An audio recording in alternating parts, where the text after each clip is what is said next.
What are sins? Sins are thoughts, words, and deeds against the divine law. What is the divine law? It isn't an incredibly thick book with a gigantically long list of legal provisions, but rather, as Jesus says, the law consists in the love of God and love of our neighbor. If someone truly loves God and his neighbor, he fulfills the law. A sin, then, is an action that is against the love of God or the love of our neighbor. Now, there are sins that are completely against the love of God or neighbor and therefore destroy it. And then there are sins that only wound that love. In this way, we can differentiate between grave sins and lesser or venial sins. Grave sins are simply contrary to the love of God and neighbor. They completely attack that love. Idolatry, not keeping Sunday holy, murder, adultery, or theft are just a few examples of these. Whoever does these things knowingly and with free will commits what is called a grave or serious sin. Grave sins destroy the bond of love that unites us to God. We lose sanctifying grace, by which we share in the divine life. And so, the loss of grace also means the loss of our supernatural life. That is why grave sins are also called mortal sins. Venial sins, like all sins, show a certain lack of putting things in the right order. They might be a little too much or a little too little in matters that aren't so serious. There might be misdirection, but they are not directed against the love of God or neighbor.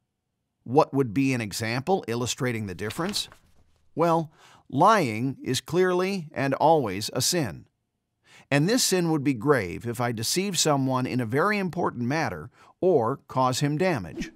For example, if I sell someone a great house for a lot of money, though I'm well aware that in reality it's a dump, that's aimed directly against the love of neighbor. If, on the other hand, without the intention to hurt someone, I tell another person that I like his cello playing, even though I don't like cellos, then this would normally be considered a venial sin. Venial sins, then, are less serious because they don't destroy the love of God and neighbor. But all the same, that does not make them good. They are still sins. They need to be avoided just like all other sins, even more so because of the fact that frequent venial sins more quickly lead us to fall into mortal sin. If, for example, I'm frequently creative with the truth in minor matters, then I will form a habit, and I will soon find myself in a situation where I begin to lie in more important matters. So there you have grave and venial sins. To conclude this episode, we can try to illustrate the effects these different sins have on us.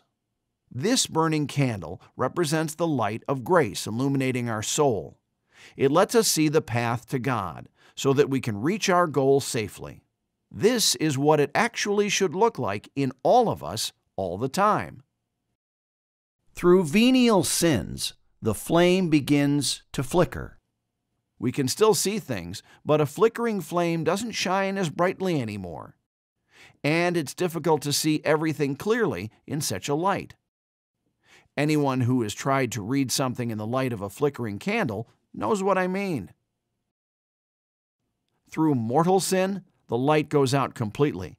We are in the dark and are no longer able to progress towards God until light is restored to us. Or here's the thing once again using a different example. Living the life of grace means eating healthy. You grow and thrive. Venial sins are like undigestible food or too much of something, both of which will give you a stomach ache.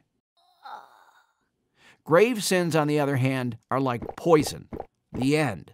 Game over.